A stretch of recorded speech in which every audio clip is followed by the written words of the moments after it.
మన ప్రభు అయిన యేసుక్రీస్తు వారి శ్రేష్ఠ నామంలో అందరికీ శుభాభివందనాలు. దేవునికి మహిమ కలుగును గాక. ఆమేన్.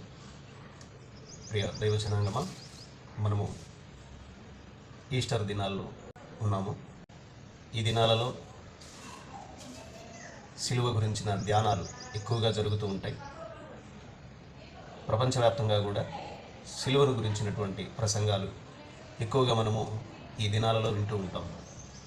క్రైస్తవులకు సిలువ అనేది చాలా ప్రాముఖ్యమైనది. ఎందుకు అనంటే, యేసు ప్రభు చెప్పారు, మత్తయి సువార్త 16వ అధ్యాయము చివరి వచనాల్లో చూసినప్పుడు, ఎవడైనను నన్ను వెంబడింపగోరిన ఎడల తనను తాను ఉపేక్షించుకొని తన సిలువనెత్తుకొని నన్ను వెంబడించాలి అని ప్రభు చెప్పాడు.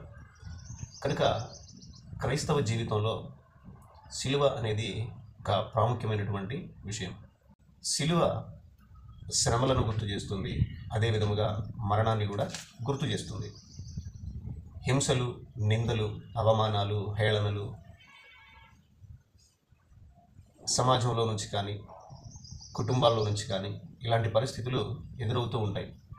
ఇంకా అనేక రకాలైనటువంటి శ్రమలు ఎదురవుతూ ఉంటాయి. ఈ శ్రమలలో కూడా మనము ప్రభువుని విడిచిపెట్టకుండా ఉన్నట్లయితే దాన్ని సిలువనెత్తుకోవటంగా మనము భావిస్తాము. అందుకు సిద్ధపడి ఉండాలి. ఎవరైతే యేసు ప్రభువుని వెంబడించాలని కోరుకుంటారో వీటన్నిటికీ సహించి భరించి నిలబడాలి అని ప్రభు చెప్పాడు. అలా ఉంటేనే నన్ను వెంబడించండి అని చెప్పాడు. సరే, మరణము కూడా సిలువను సూచిస్తుంది.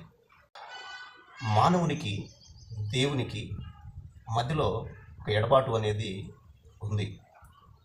ఆ ఎడబాటు ఏంటి అనంటే, మానవుని యొక్క స్వయం, మానవుని యొక్క నేను అనేటటువంటి తత్వం. ఈ తత్వం వలన మనము యేసుప్రభు చెంతకు వెళుతున్నప్పటికీ కూడా ఆయన సిలువని మోయలేము. అలాంటి స్వయాన్ని మనం చంపుకోగలిగితే అదే సిలువను ఎత్తుకోవటం అవుతుంది.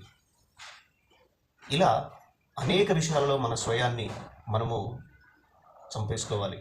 అనేక సందర్భాల్లో, అనేక పరిస్థితుల్లో మన స్వయాన్ని చంపేసుకోవాలి. దీన్ని సిలువను ఎత్తుకోవటం అని అంటాం. ఈ సిలువను ఎత్తుకునేటటువంటి పరిస్థితి ఒకనాటితో అంతమవదు, ప్రతి దినము కొనసాగుతూనే ఉంటుంది. దినదినము చనిపోతున్నాను అంటున్నాడు భక్తుడు. మన స్వయం విషయంలో దినదినము క్షణక్షణము చనిపోతూ ముందుకు వెళ్ళటాన్ని సిలువనెత్తుకోవటం అని మనం చెప్పుకోవచ్చు.